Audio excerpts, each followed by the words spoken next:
My son, Ronny, he's missing. Ronny? Mack's eyes narrow. Ronny Blackburn? That kid everyone's hunting? And then we found that Stephen King novel. It was heavily dog-eared. Passages were highlighted in yellow. The kid is definitely planning something. Ronny Blackburn moved silently through the dimly lit hallway, determined to get his dad's gun. If caught sneaking into his parents' room in the middle of the night, he would have hell to pay. But he didn't care. And he wasn't getting caught anyway. Images of everyone who wronged him flashed through Ronny's mind, stealing his resolve. He slipped into the bedroom, the door creaking as he pushed it open. His parents' sleeping forms lay still beneath the thick comforter. The closet door stood ajar, as if inviting him in. Ronny's jaw clenched, his eyes narrowing with determination. He crept across the room, each step careful and deliberate, keeping his eyes on his parents' sleeping forms, ready to drop to his knees if they stirred before he could reach the closet. But the only movement from the bed came from the rising and falling of his father's chest beneath the comforter. His fingers brushed against the smooth wood of the closet door before he pushed it open wider, revealing the rows of neatly hung clothes and the old shoebox on the top shelf. Ronny stretched his arm up and carefully pulled the box down. His hands trembled as he opened it, revealing the metal lockbox inside. His father had shown him once where he kept the key, in a moment of misplaced trust. This was years ago, before Ronny started getting into trouble at school and with the police. Quietly, he moved to the nightstand, his mind focused and his emotions boiling beneath the surface. He pulled open the drawer and felt around until his fingers closed around the small key. Returning to the closet, he inserted the key into the lockbox, hearing the soft click as it unlocked. He lifted the lid, and there it was, a sleek black handgun. Ronny's eyes darkened as he picked it up, the weight of it feeling strange and heavy in his hand, giving him a sense of power over life and death. Several faces flashed through his mind, all kids at his high school. But then another face filled his mind. Ronny's lip curled into a silent snarl. His grip tightened on the gun, his knuckles turning white. He would make them see, make them understand. Carefully, he closed the lockbox and placed it into the shoebox, returning them to their place in the closet. He slipped the gun into his backpack. With one last glance at his sleeping parents, Ronny made his way back to the hallway, his movements swift and silent. The anger inside him simmered, a storm waiting to unleash. Two women stand on Private Detective Mack Waters' front porch, one blonde, the other brunette, their face etched with worry. The brunette has deep dark circles under her red-rimmed eyes. The blonde speaks first. "Mr. Waters, I'm Pamela Norris. This is Joan Blackburn. We need your help." Mack ushers them inside. "What's this about?" he asks. Joan's voice quavers. "My son, Ronny, he's missing." "Ronny?" Mack's eyes narrow. "Ronny Blackburn? That kid everyone's hunting?" Joan flinches. "Let's go," she says to Pamela. "He's already made up his mind, like everyone else." "Wait," Pamela turns to Mack. "We know how it looks, but he's not. Evil." Mack finishes. "A killer in waiting? A future school shooter?" "He's a good kid," Pamela says, putting her arm around her friend. "That's a lie," Mack thinks. He always stops short of calling himself psychic, but this talent he has for knowing a lie when he hears one has never been wrong, not once in all of his 35 years of life. "What exactly did the police and the media get wrong?" he asks. "The stolen gun? His involvement in Jeff Silverman's disappearance last month?" Joan's jaw clenches. "They're teenage boys. They've been best friends since they were 5. They had a fight, that's all. Ronny doesn't know anything." "A lie," Mack's talent screams. "And now he's missing and he's got his father's gun," Mack says. "What about that book they found in his room?" Joan's eyes flash. "It's just a book. Why does everyone keep asking about that damn book? He loves Stephen King, so what?" "It's crazy." Mack asks, "Has he read Rage multiple times?" "No, once. As far as I know, I don't know where they got the idea he's read it more than once." Another lie. It was looking more and more like the police had the right idea about the boy, in Mack's estimation. 30 years ago, Stephen King's novel Rage was linked to 5 violent incidents across the country during the first 14 years of its publication. The novel depicts a teenage boy bringing a gun to school, shooting his math teacher, and taking the class hostage. In all 5 incidents, the boys claimed the book inspired them. After the last incident, King asked his publishers to stop printing the book. It became hard to find, but not impossible. Mack didn't blame Stephen King for those 5 teenagers 30 years ago, and he wouldn't blame the author for whatever Ronny Blackburn did now. But that's not the point. Ronny is a troubled kid, isolated and picked on. He's missing, fits the profile of a school shooter, and worst of all, he has a gun. The novel Rage is just another indicator that the boy needs to be found, and fast. Mack asked, "Has your son ever said anything about hating his classmates?" "No," Joan said, her jaw set. The lie and all its implications sent a chill up Mack's spine. Pamela leans forward. Mr. Waters, you're respected by the police. Can't you talk to them? Get the ones in charge to go easy on Ronny when they find him? Jones says softly, they'll shoot him. Mack shakes his head at this. Jones says, that cop, Davis, he's convinced Ronny killed Jeff. I went to them for help because I thought Ronny might hurt himself, and that damned cop twisted it all around. Mack says, the Greensboro Police Department isn't going to shoot your son on sight. Jones says, the hell they won't. Detective Davis hates my boy. He turned this into a manhunt like Ronny's and escaped lunatic. Mack bites his tongue. The police are doing what they must. A troubled teenager is missing, and he has a gun. They can't pretend there's no danger. But trying to make a scared mom see this is futile, so he says nothing. Pamela asks, can you talk to them or maybe find Ronny yourself? We can pay whatever your fee is.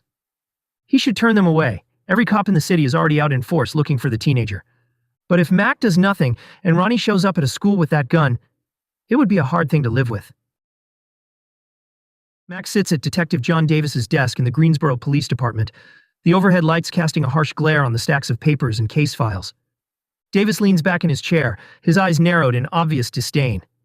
So, you really think Ronny Blackburn is a misunderstood kid, Mack? In a casual tone Mack didn't feel, he says, I'm just here to get the facts, John. And to see how far you're going to go when you catch up to the kid Mack thinks. Davis smirks. The facts are simple. That kid's guilty as sin. Jeff Silverman isn't missing. He's dead, and Ronny killed him. In the days leading up to Jeff's disappearance, those two had it out.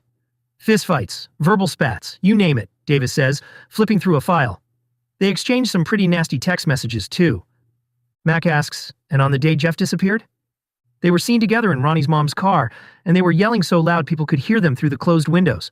Davis says, that's the last time anyone saw Jeff. What did they hear them saying? Something about Ronny screaming Jeff promised to do something. What exactly wasn't clear? Mack leans forward.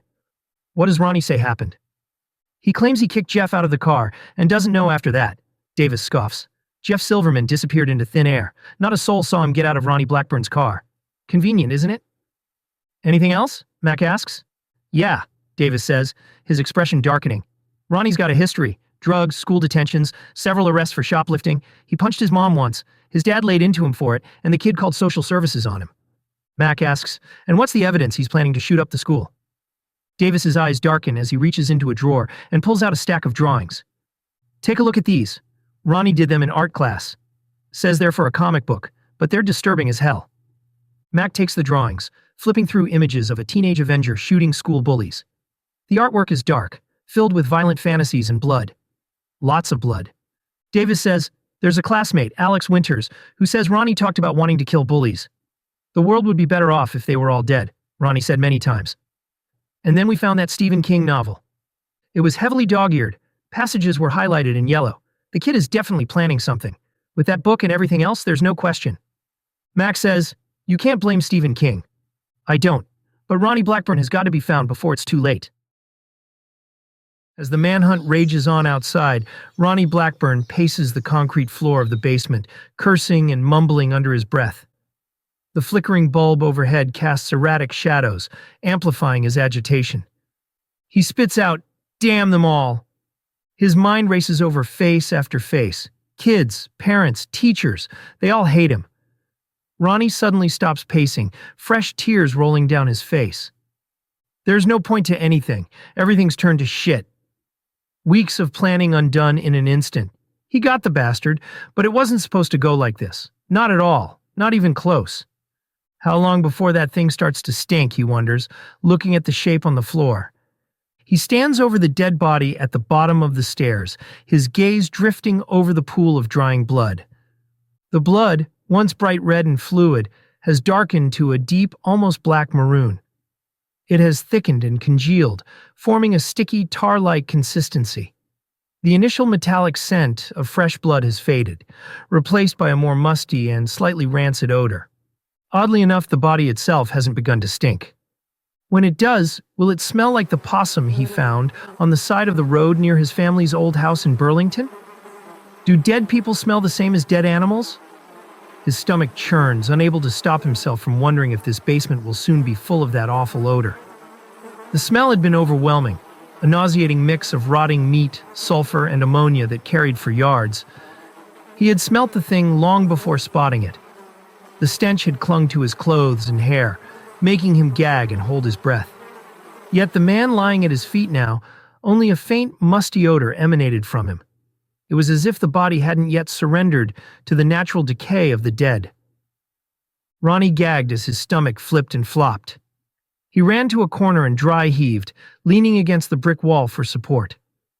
Finally, after a minute of this, he stood upright, his stomach settling again.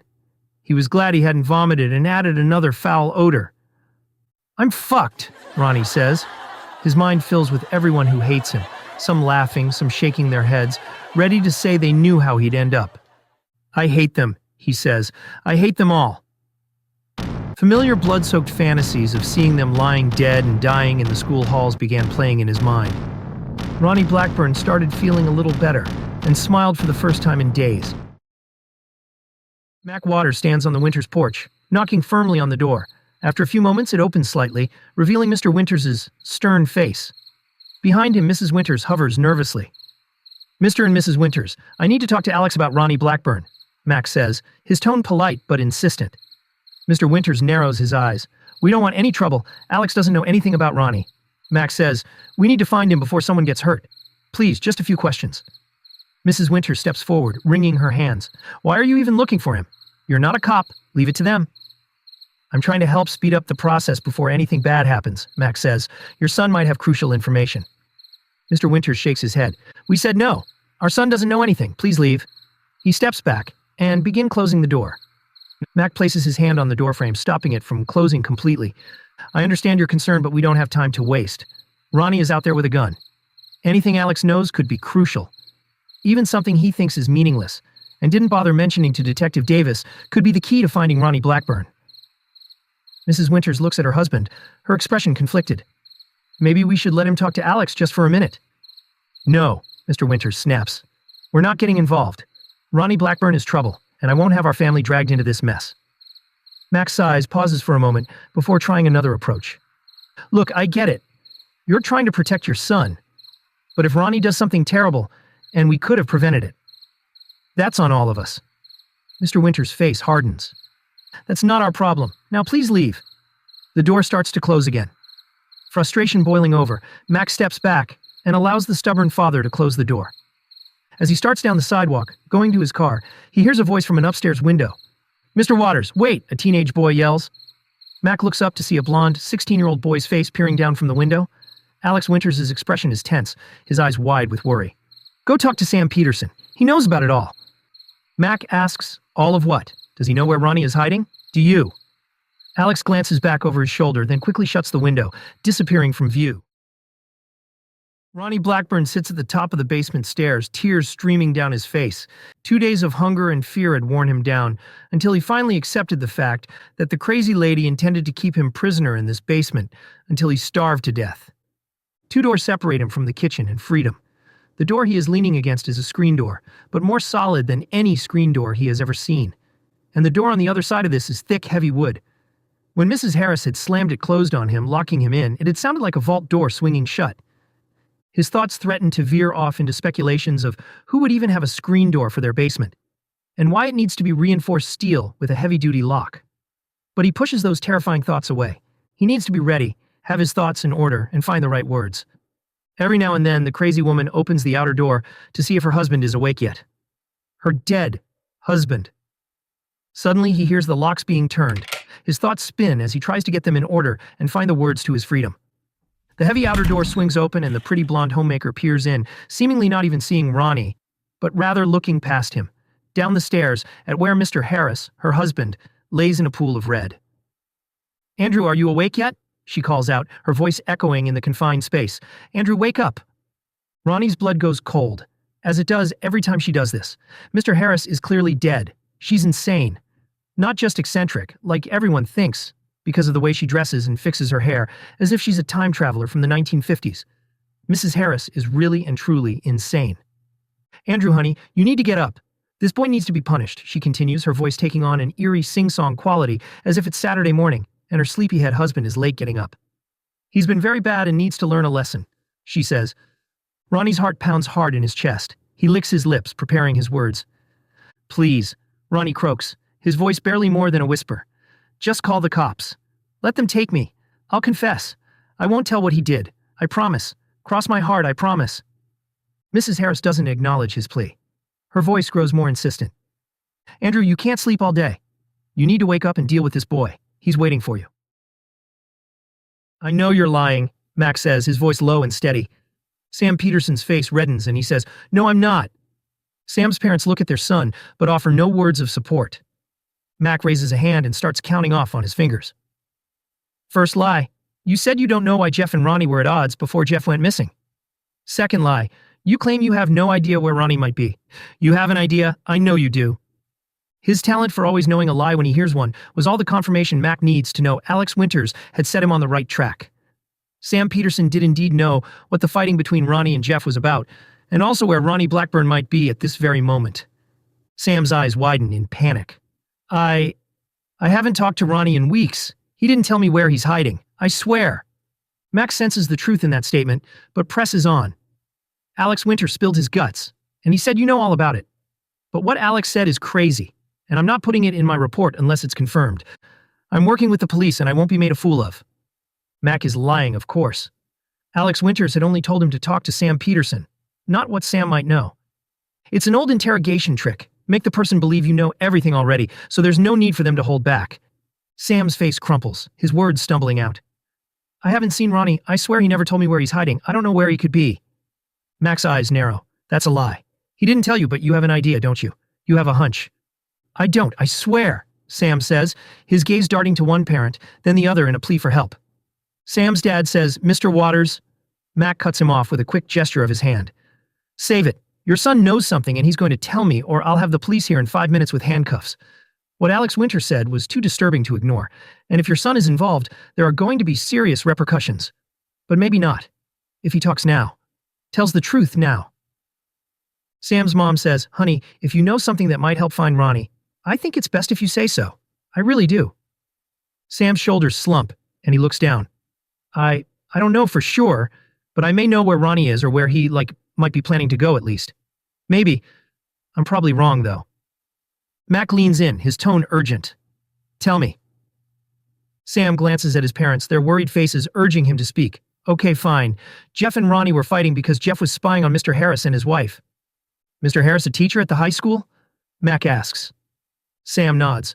Jeff saw a woman in Mr. Harris's truck one day when he was out riding his bike. Jeff thought she was Mr. Harris's niece or something. He waved and Mr. Harris waved back. Then, a couple days later, Jeff saw the alert on his phone and recognized her picture. She was reported missing. Sam's mom asks, the woman they found dead in Virginia? He nodded. His dad asks, Sam, are you saying Jeff thinks Mr. Harris killed that woman? Sam's parents exchange incredulous looks. Sam nods, tears welling up. Jeff wanted to solve the case himself. That's what he called it, a case, like it was a story in a mystery novel or something.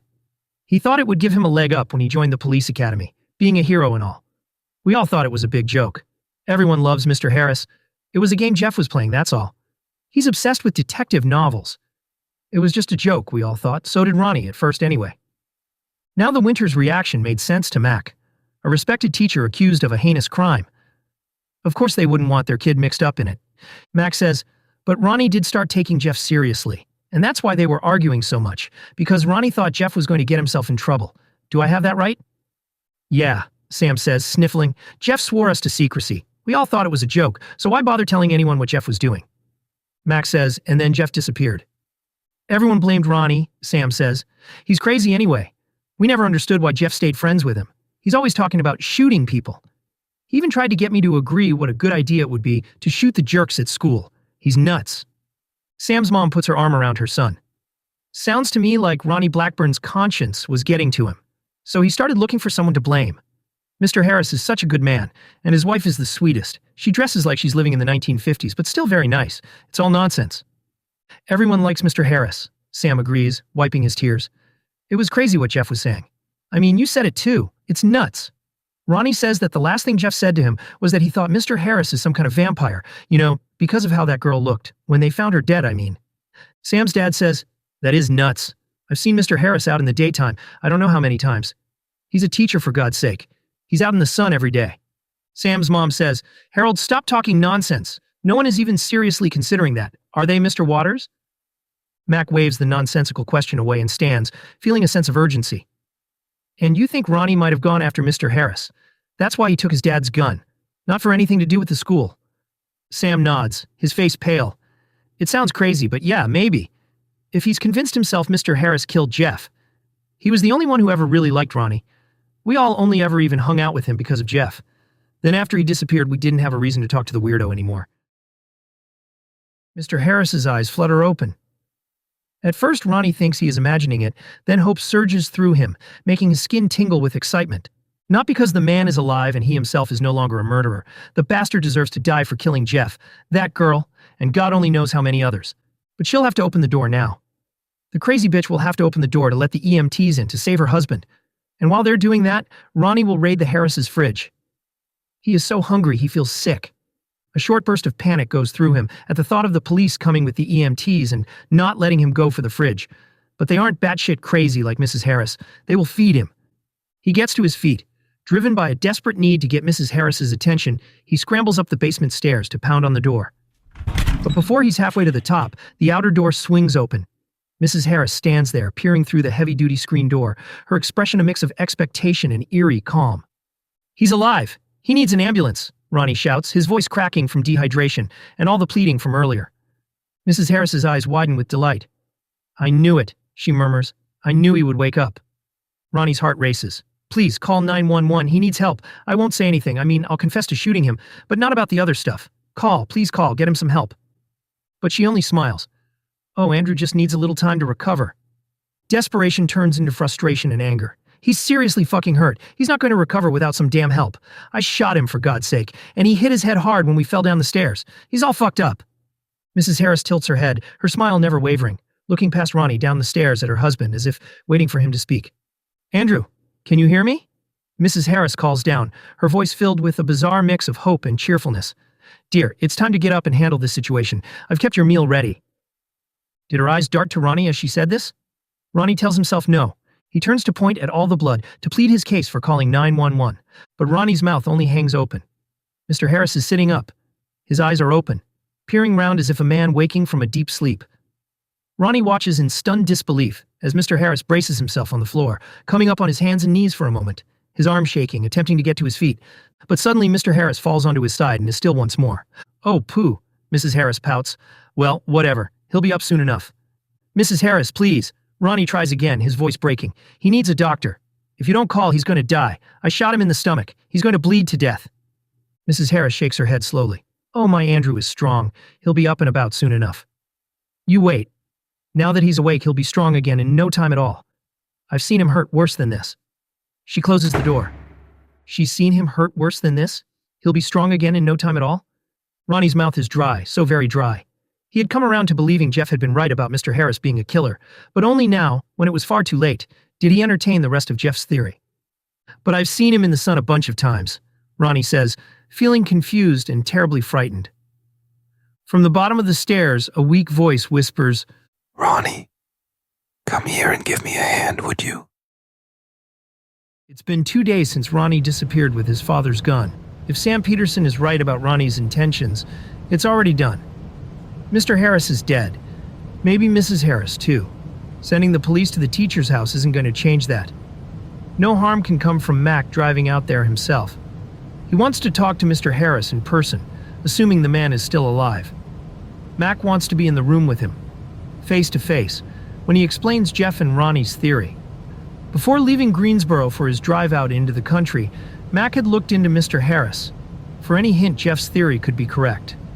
The sane one, Mack never even entertained the other, less sane theory, not even for a moment.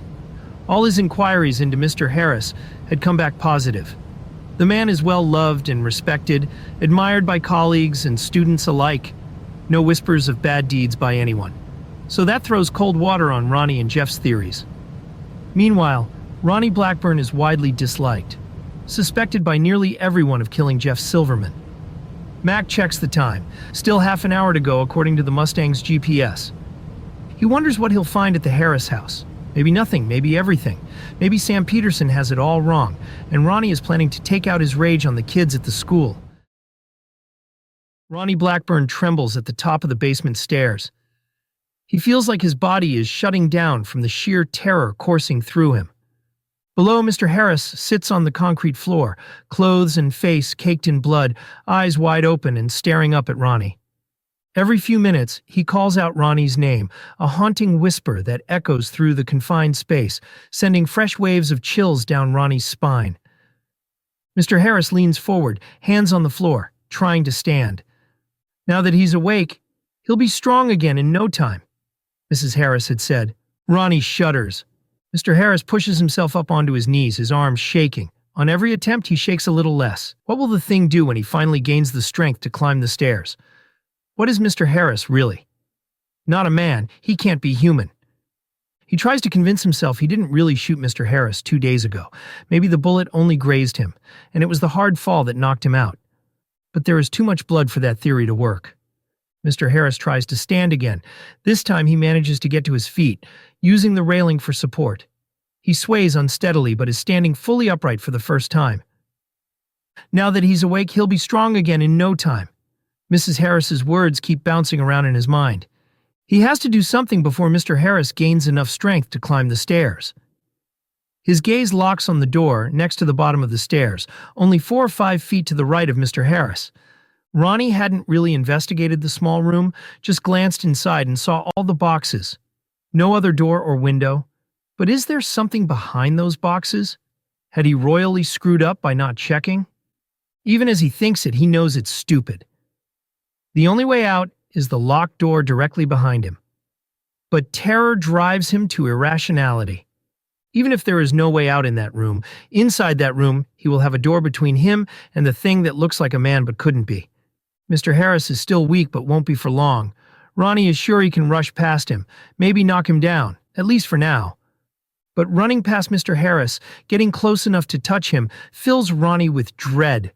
What if he can't knock him down? What if Mr. Harris grabs him? Mr. Harris takes a shaky step onto the first stair, his gaze locked on Ronny. Still unsteady but moving. Ronny's panic reaches a fever pitch. He glances at the door behind him, then back at Mr. Harris. He feels his stomach churn and a wave of nausea hits him.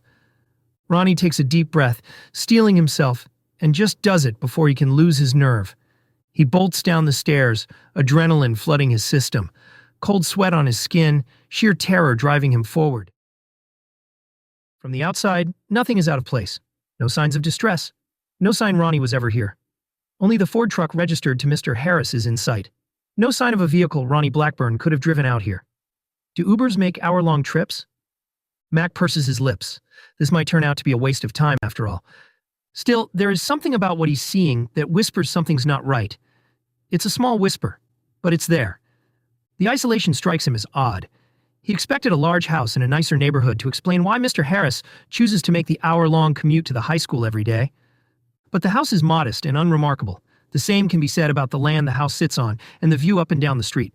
Drab would be the word Mack would use to describe it. Certainly not worth the daily commute for someone as active in the community as the Harrises. Alarm bells aren't ringing just yet, but they are teed up and ready. If Mr. Harris is a killer, then this somewhat isolated location is ideal, and well worth the hour-long drive every day. None of the neighbors live close enough to hear any screaming coming from the house.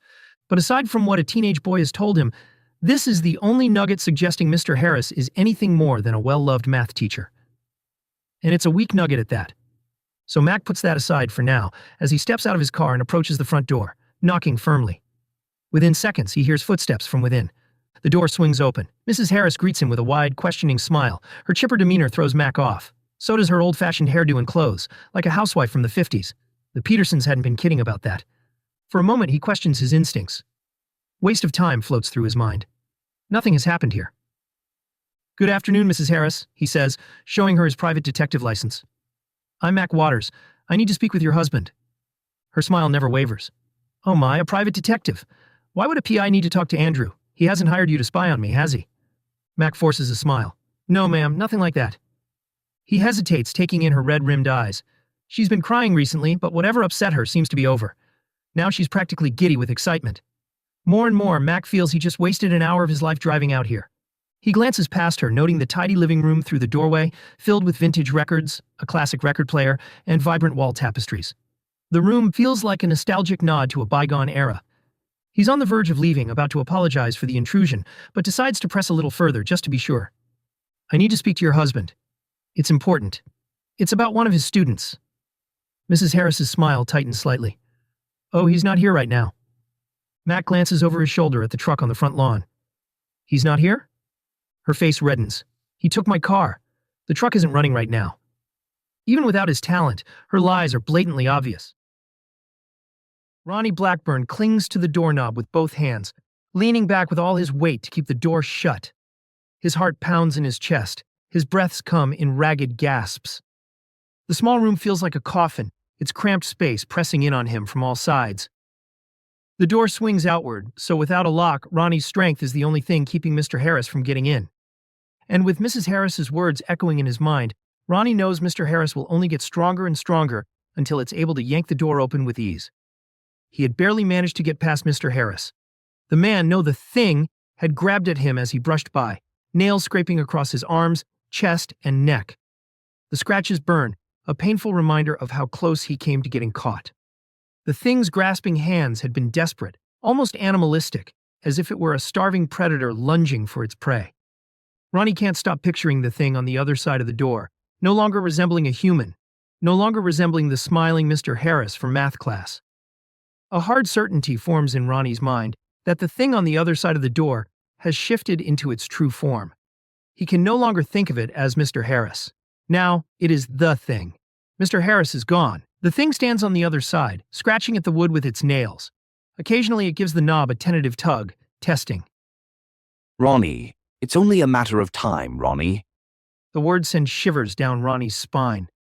He can feel the malice in the thing's voice, and it fuels his terror. He can't afford to let up, not even for a second. But his muscles are aching already. How long before his strength or the sweat rolling off him betrays him? Jeff hid in this room too, you know. He did the same thing you're doing now. It's what they all do. Okay, Mack says. When will he be back? It's important.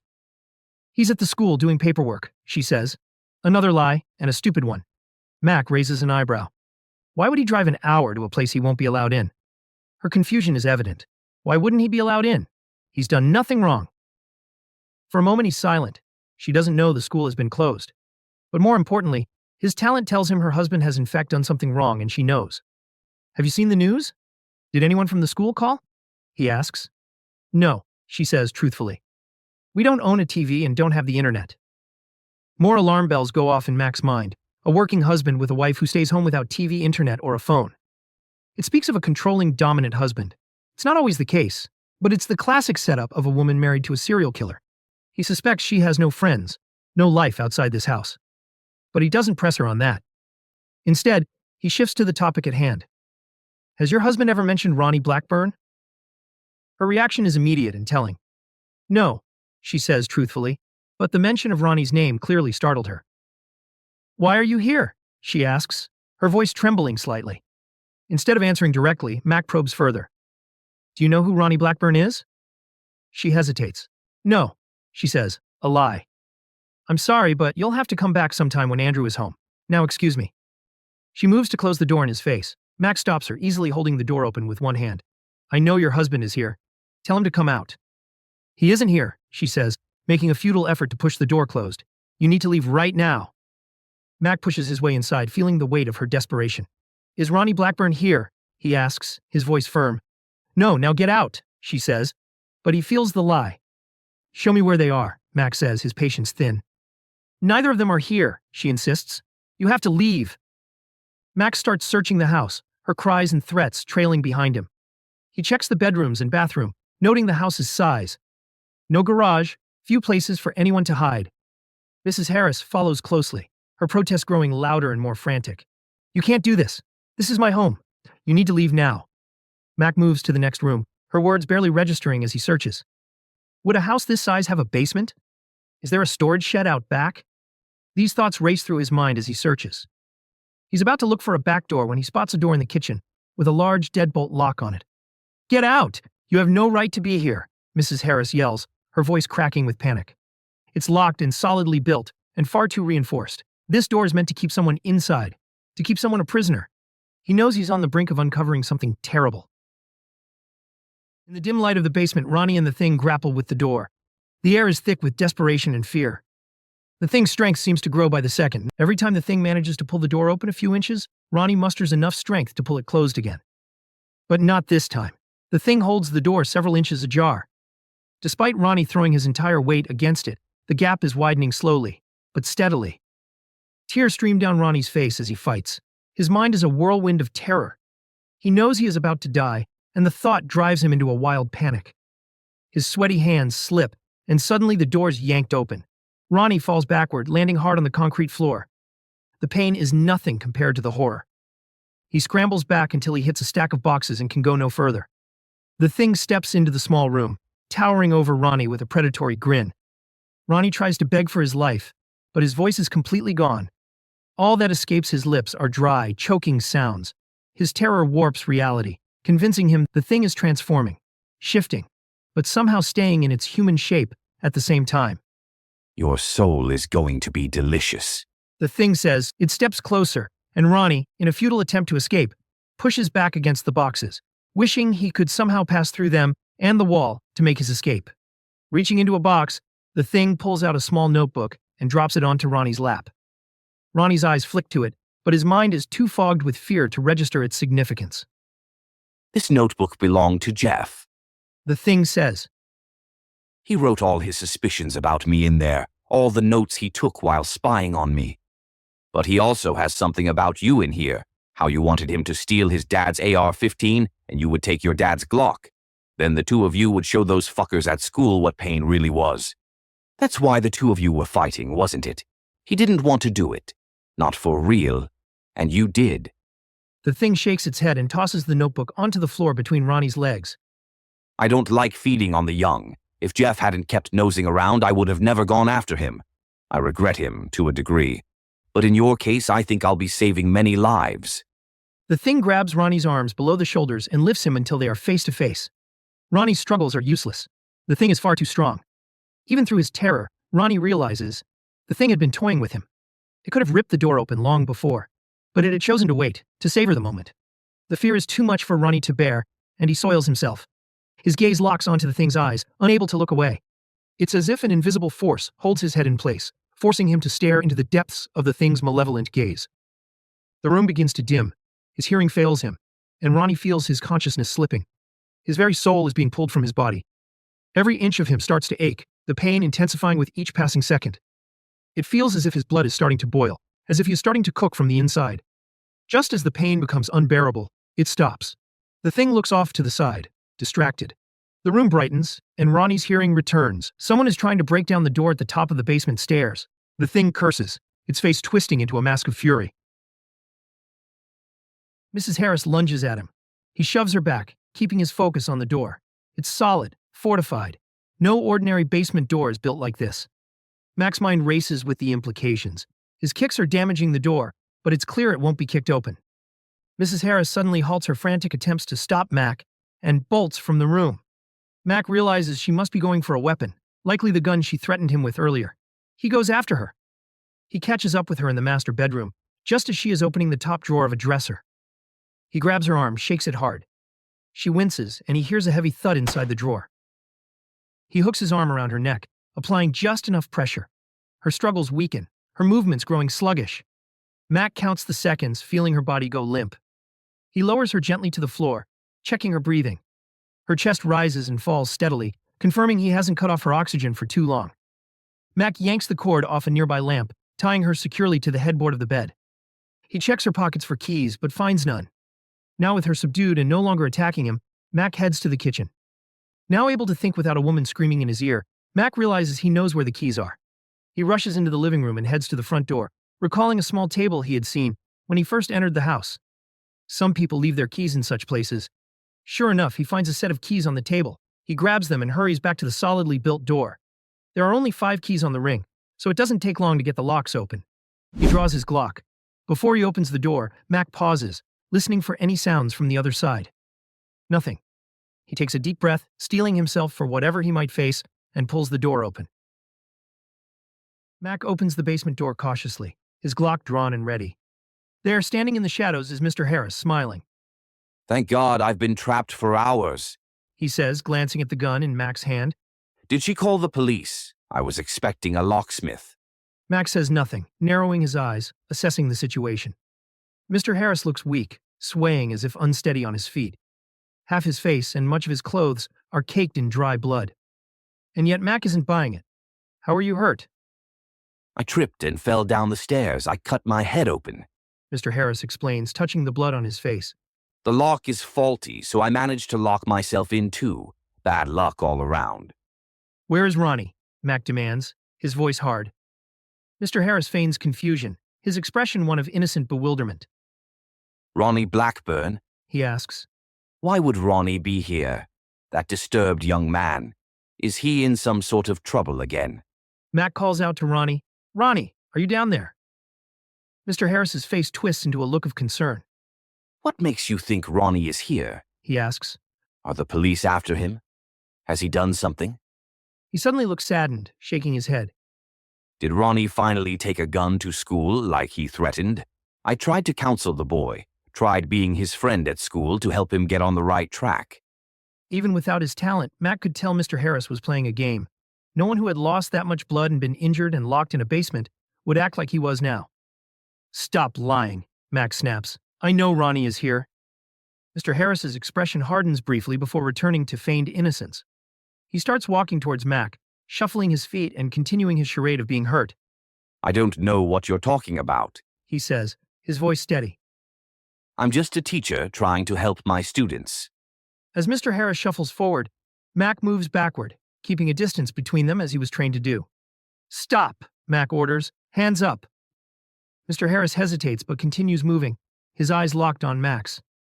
You don't want to do that. I'm not your enemy. Get down on the ground, Mack commands, his voice firm and unwavering. Now. Mr. Harris keeps advancing, ignoring the order. Mack's grip tightens on his weapon. This is your last warning. Get down, or I will shoot. Mr. Harris stops, his eyes flickering with uncertainty. He raises his hand slowly, but Mack doesn't relax. Kneel down. What happens next will feel like a lifetime to Mack, but will only last 3 seconds. Mr. Harris's face contorts into something inhuman. His hair drifts off his head like dandelions in the breeze. He grows taller, thicker. His fingernails turn to claws.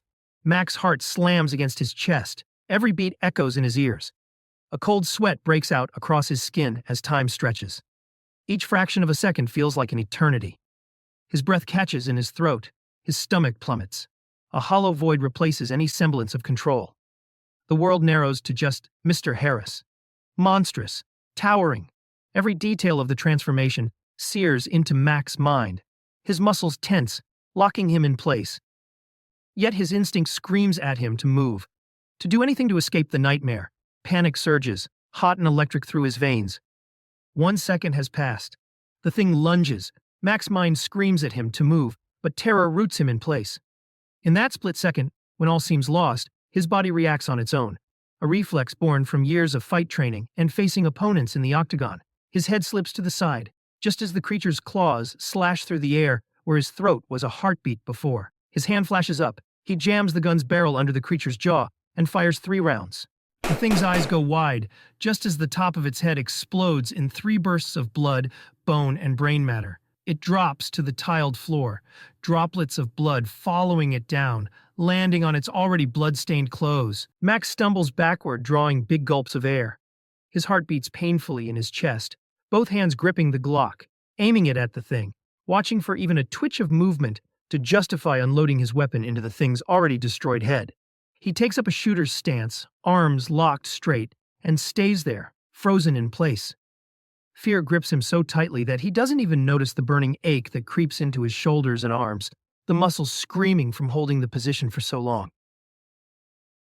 Mack steps over the body and starts down the basement stairs. Bloody footprints mark each step.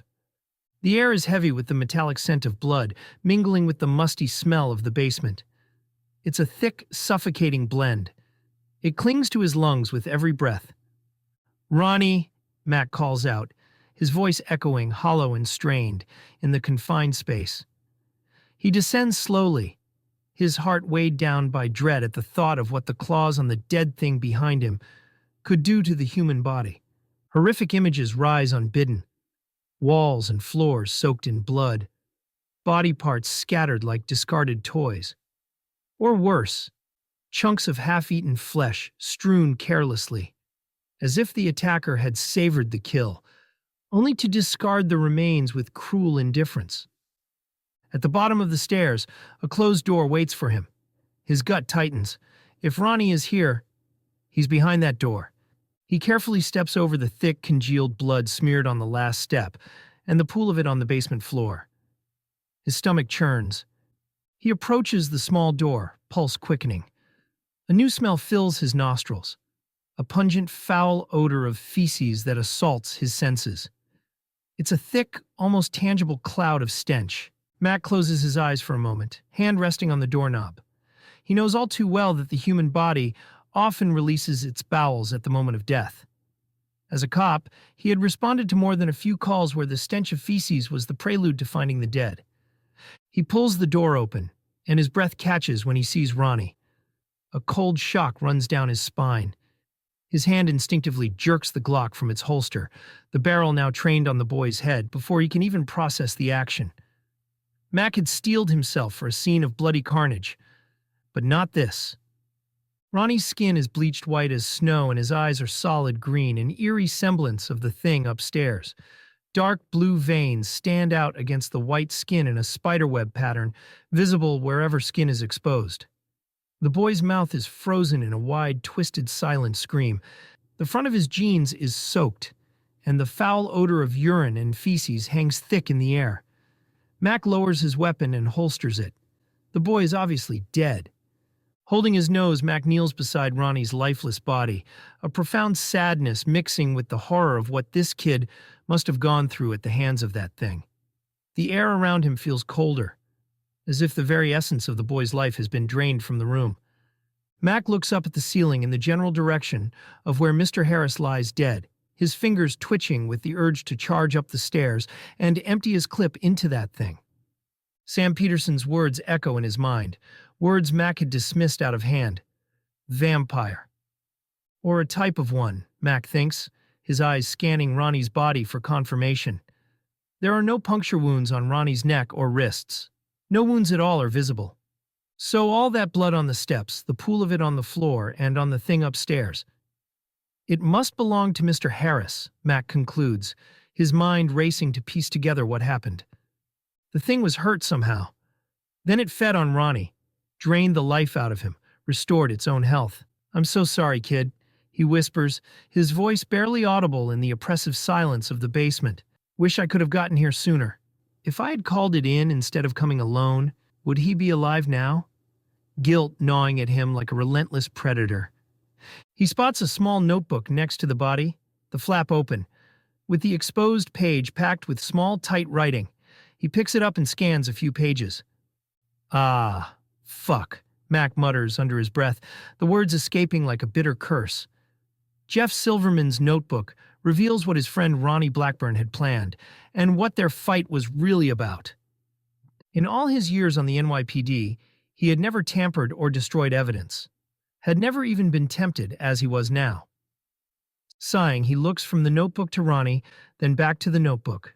Minutes pass as he makes up his mind. Finally, he stuffs the small notebook into his pocket. Later, he'll burn it. The boy's dead, and he died in horrific pain. No need for the world to know he had indeed been planning to kill a lot of his classmates. Just as he's about to leave this house of horrors to call it all in, a low moan escapes from the teenager's mouth. Suddenly, Ronny's hair falls out in clumps, leaving him bald. It's an eerie replay of what happened with the thing upstairs, right before it struck with lightning speed. Mack sucks in a breath, drawing his weapon again and aiming it at the thing's head. Every vampire movie he has ever seen passes through his mind, and the laws of such movies. If a vampire drinks your blood and doesn't kill you, you become one of them. But that thing didn't drink the kid's blood, Mack says aloud, his voice wavering, and a moment later, he tells himself, and this isn't a fucking movie. He doesn't know the rules here, with things like Mr. Harris and Ronny Blackburn. The boy groans in pain, grimacing and closing his eyes. Mack shakes his head and prepares to pull the trigger. His conscience tells him not to, but that thing upstairs had been so fast, so lethal. A second's hesitation had almost cost Mack his life. It's not human anymore, he tells himself. It's no more human than that thing upstairs. Shoot it. Shoot the fucking thing. Max swears at himself under his breath, his finger tightening on the trigger. But then the thing stops groaning and opens its eyes, looking up at Mack, confused, pleading, childlike. The thing falls over and loses consciousness. Maybe it is a thing, but it's still a child. And Mack's in uncharted territory. He doesn't know if there's any hope for Ronny Blackburn. But what right does Mack have to decide? How many lives did that thing upstairs bring to an end in horrific pain over the years? How many more might die if Ronny Blackburn is allowed to live? He feels the notebook in his pocket. The kid's evil, Mack tells himself. Even before this, the kid was evil. He has to do this. He'll be saving God only knows how many lives. Desperately, he wills his finger to do what it must. A minute passes and suddenly, relief floods Mack's body. On the floor, the thick veins are thinning. Ronny's face is gaining color. Maybe he's going to be all right, Mack says. After a few more minutes of watching Ronny's skin return mostly to normal, with only a few thin blue veins still visible on his face, Mack reholsters his weapon and takes out his phone to call 911. But as he taps the numbers, doubt creeps in. What if this isn't the end? What if, like Mr. Harris, Ronny will look normal most of the time, hiding his true form to walk among his prey? What if letting Ronny live is a mistake? A mistake that will come back to haunt the boy's family and everyone else around him. Mack's thumb hovers over the call button, uncertainty gnawing at him. Is he doing the right thing? Or is he condemning others to a horrific fate? The moment stretches out, his conscience in agony, before he finally taps the green call button. Seconds later, the 911 operator is on the line, but the unease lingers. A shadow he can't shake.